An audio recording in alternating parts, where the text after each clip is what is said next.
Deuxième thème du programme de géographie de première, une diversification des espaces et des acteurs de la production.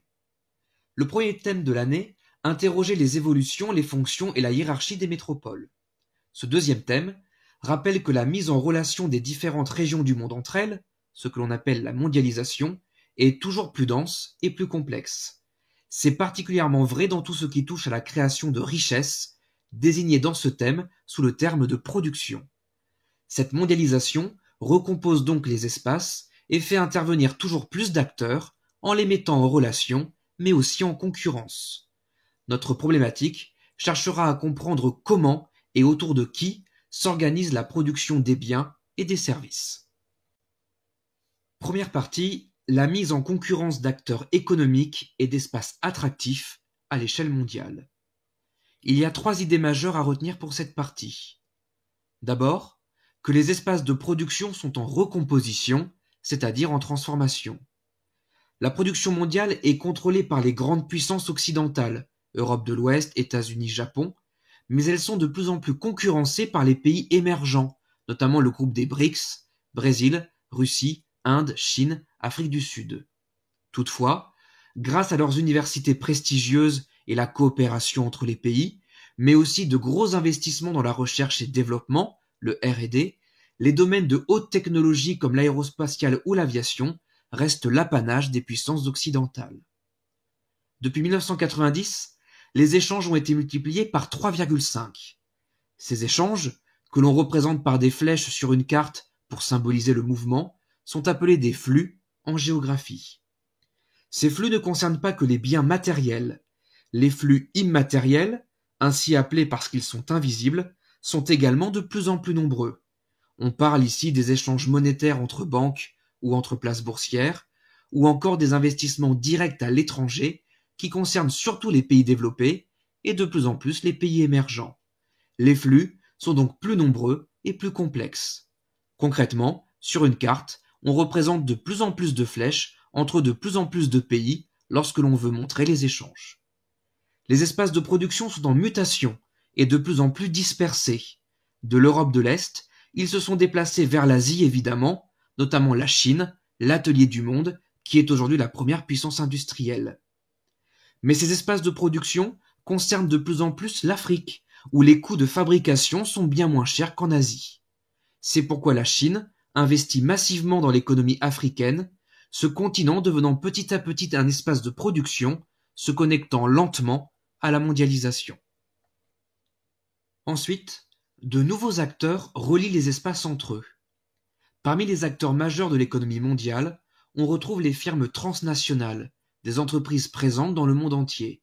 Ces FTN, issus des secteurs de l'énergie, de l'agroalimentaire ou de l'automobile, créent du lien entre des dizaines de pays et d'entreprises en sous-traitance, liés entre eux par une chaîne de production. Leur poids financier et leur importance en termes d'emploi sont tels que ces FTN sont difficiles à contrôler et surveiller pour les gouvernements.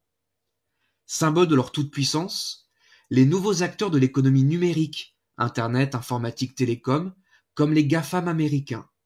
Ces FTN, présentes partout où il y a Internet, donc partout, s'affranchissent totalement des frontières. Devenues indispensables à notre mode de vie, elles n'échappent pas aux critiques et polémiques sur les faibles impôts qu'elles payent ou les conditions de travail de leurs employés, comme Amazon en France, par exemple. Enfin, un dernier espace de production, avec de nouveaux acteurs, mérite d'être abordé un peu à part. Ce sont les littoraux, autrement dit les bords de mer. Comme 80% du commerce mondial est maritime, les littoraux attirent toujours plus de population et d'activité. On parle même de littoralisation de l'économie mondiale. Les ports sont ainsi devenus des zones industrialo-portuaires, ZIP pour aller plus vite, concentrant moyens de transport et usines, dont les plus grandes sont évidemment en Asie. La Chine héberge aujourd'hui 12 des 20 plus grands ports mondiaux. Pour les relier, les compagnies de porte-conteneurs, comme Maersk ou CMA-CGM, jouent un rôle majeur. Regroupées les unes proches des autres, ces zones industrielo-portuaires forment des façades maritimes comme le Northern Range, la mer de la Manche, en Europe, ou la façade Asie-Pacifique. Ces ZIP sont souvent des zones franches, libres d'impôts et de taxes, pour faciliter l'installation des entreprises, comme l'ont décidé les gouvernements de Hong Kong ou Singapour par exemple. Car oui, les gouvernements, par les décisions qu'ils prennent, sont aussi des acteurs de l'économie mondiale. Par ailleurs, les littoraux sont aussi des zones de tourisme. En 2018, 1,4 milliard de touristes avaient voyagé hors de leur pays, beaucoup vers des littoraux.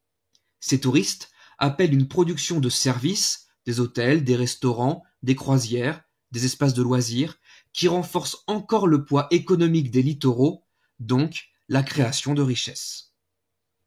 Deuxième partie, des espaces productifs en concurrence dans une économie mondialisée, carte de synthèse. Nous retrouvons sur cette carte tous les éléments mentionnés dans la partie précédente. D'abord, les aplats de couleurs. En orange, les grandes puissances occidentales, Amérique du Nord, Europe, puis Japon et Chine, qui sont les principaux espaces productifs mondiaux. Sans surprise, ces principaux espaces abritent également les principales métropoles mondiales, ici indiquées en rouge. En jaune, les pays émergents, qui viennent concurrencer peu à peu les grandes puissances occidentales, mais pas dans certains domaines, comme l'aérospatiale, l'aviation ou la haute technologie. Enfin en blanc, Afrique, Asie centrale, Amérique du Sud, des espaces peu productifs qui restent isolés à l'écart des grands flux mondiaux. En bleu, on aperçoit les principales façades maritimes, celle d'Asie de l'Est, la première mondiale puisqu'on y retrouve les plus grands ports mondiaux, mais également la façade européenne, celle du Northern Range. En vert, les principaux littoraux touristiques qui nous rappellent que les littoraux ne sont pas simplement producteurs de biens, mais également producteurs de services.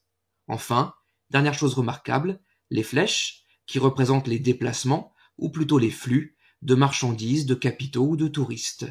Vous remarquez de nombreuses flèches sur cette carte, mais les plus importantes se trouvent sans surprise entre les grandes puissances occidentales. Troisième partie, la France, valoriser et intégrer sa production à l'échelle mondiale.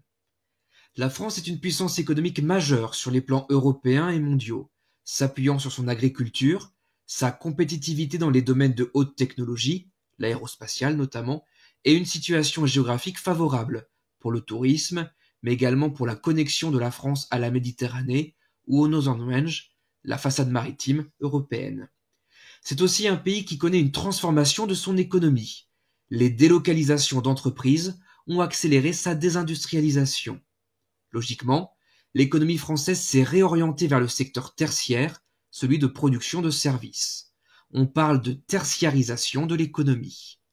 Toutefois, depuis quelques années, on assiste à des relocalisations d'entreprises, sous l'effet d'une hausse des coûts de transport, des coûts de production en Asie et de la reconnaissance de la qualité du savoir-faire français. Mais les délocalisations restent bien plus nombreuses et détruisent plus d'emplois que les relocalisations n'en reconstruisent. Les espaces productifs français sont globalement dynamiques, mais ils ne sont pas tous bien intégrés à l'économie mondiale. Comme on peut le voir sur cette carte, la France dispose d'un certain nombre d'équipements pour se connecter au reste du monde, de grands axes de communication terrestre, de grands aéroports, de grands ports, mais aussi des technopoles importants pour l'innovation technologique et scientifique. Certaines parties du territoire français sont particulièrement dynamiques. C'est le cas de la région parisienne ou de la région de Strasbourg, très bien intégrée à l'Europe et au monde. C'est le cas aussi des littoraux atlantiques, de la Bretagne au Pays basque, ou du littoral méditerranéen, lui aussi très dynamique. À l'inverse, le nord-est du pays, une ancienne région industrielle en reconversion, et le centre du pays, moins productif et plus axé sur l'agriculture, reste légèrement en retrait par rapport à la mondialisation. Ce deuxième thème de Géo cherchait à faire comprendre la diversification des espaces et des acteurs de la production de richesses, dans une économie mondialisée, mettant en relation ou en concurrence toutes les régions du monde. Alors, que faut-il retenir de ce thème?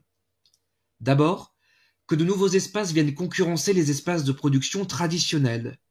Si elles gardent la main sur les secteurs de la haute technologie, les puissances occidentales doivent composer de plus en plus avec les pays émergents, dont certains, comme la Chine ou l'Inde, sont devenus de vrais concurrents. Les flux matériels et les flux immatériels se font de plus en plus au départ ou à destination de ces pays émergents. Même l'Afrique, traditionnellement le laissé-pour-compte de l'économie mondiale, prend timidement sa place du fait de coûts de fabrication très faibles.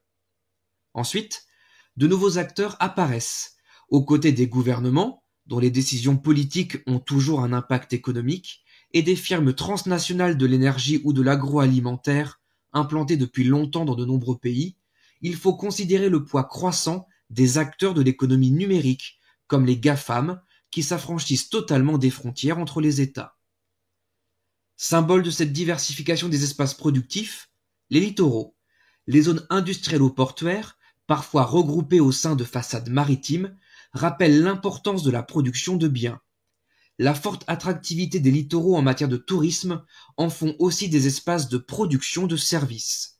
Il est donc logique de parler de littoralisation de l'économie, tant ces espaces deviennent incontournables.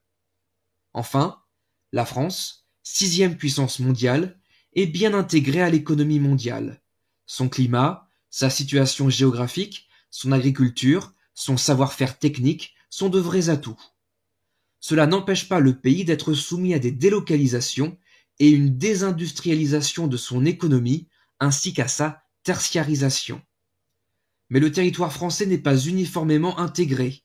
Si les grandes métropoles et les littoraux atlantiques et méditerranéens sont des moteurs de l'économie française et européenne, le nord-est en reconversion et le centre du pays sont moins productifs. Dernière chose, n'oubliez pas que la géographie demande l'emploi d'un vocabulaire précis qu'il faut maîtriser et savoir réutiliser à bon escient.